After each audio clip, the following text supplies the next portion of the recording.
Joining me now is House Judiciary Committee Chairman Jim Jordan. Congressman, you've been very methodical about this investigation. We're going to get to Morell's testimony.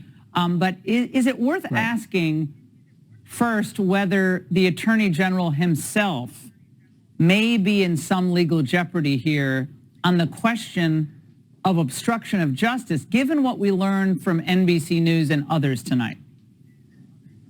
Yeah, we'll have to see. What we do know, Laura, is what you said. This has been political from the get-go, clear back to the Morell situation when the story came out on October 14th, 2020 about the Biden business operation, and was then Vice President Joe Biden involved. There was some concern that he was. And then quickly it turns into this political operation, that letter that became the basis for suppressing the story and keeping it from the American people just days before the most important election we have, election for President of the United States. So understand what happened, Laura. The 14th, the Post does a story. The 17th, Tony Blinken, senior advisor to the Biden campaign, current Secretary of State, contacts Mike Morell, gets him interested in this. Mike Morell looks at it the next day, organizes on the 18th. All these other people to sign the letter. The 19th, the letter goes out. And then on the 22nd, the reason Mike Morell said he did the letter was he thought President Trump would bring the issue up during that debate on the 22nd of October. And of course he did. And they wanted some statement that Joe Biden could use. Because as Mr. Morell said, they wanted him to win. Yeah, and what happens on the 22nd? Yeah. Joe Biden brings it up. And then after that debate, here's the kicker. Steve Ricchetti, chair of the Biden campaign, calls up Mike Morell and thanks him for doing it all. It was a total political operation. And the most important fact is, Laura, it was false. It wasn't Russian disinformation. Yeah. The laptop story looks to be true. Well, just so people remember what happened, because there are a lot of facts flying around here tonight. Yeah. This was during the 2020 debate, and this is what Congressman Jordan is referring to. Biden actually referencing this letter that we now know a lot more about. Watch. Look, there are 50 former national intelligence folks who said that what he's accusing me of is a Russian plant. You mean the laptop is now another Russia hoax? And that's exactly what. Is this where you're exactly going? What? This is where he's going. The laptop is Russia, Russia. Well, Congressman Donald Trump was right, was he not?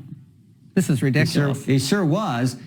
He sure was. But the way then Vice President Biden did it was he made it seem like it was organic. And understand, it was choreographed all the way. And understand this, too. It wasn't just their names on that letter, on that statement. It was their names and their title. Former head of ODNI, former CIA director. That gave it this feeling and this impression that it was, this imprimatur that it was accurate when it wasn't. And that's the scariest thing of all. And that letter became the basis for keeping this information from the American people. And the other thing that was important we learned in that deposition with Mr. Morell is Mr. Morell was even trying to direct who the Biden campaign told him who to get this to in the media.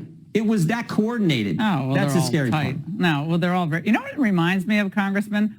The letter that was choreographed, or the article that was choreographed about the origins of COVID. Remember Fauci and Collins, all those guys got on that call like, okay, you write it, we're going to put it out there, and then the media runs with it. It's the same game. They run this game, I don't know how many times a year, but they run it consistently when it's a political question that they want to resolve in their favor. This happens time and again. This is nothing new. You're right. Just let the American people decide who we want representing us, who we want leading us, who we want to elect into office. Quit trying to put your finger on the scale. Just stay out of it. Let we, the people, decide. Now, I want to get to this IRS whistleblower question. Here was the White House on this today. The president respects the rule of law and the independence of the Department of Justice. He believes that's what they should be. In this administration, we believe that it should be independent. So I'm not going to go beyond that. The Department of Justice will certainly deal with this issue. Congressman, are they letting Garland kind of twist in the wind out there?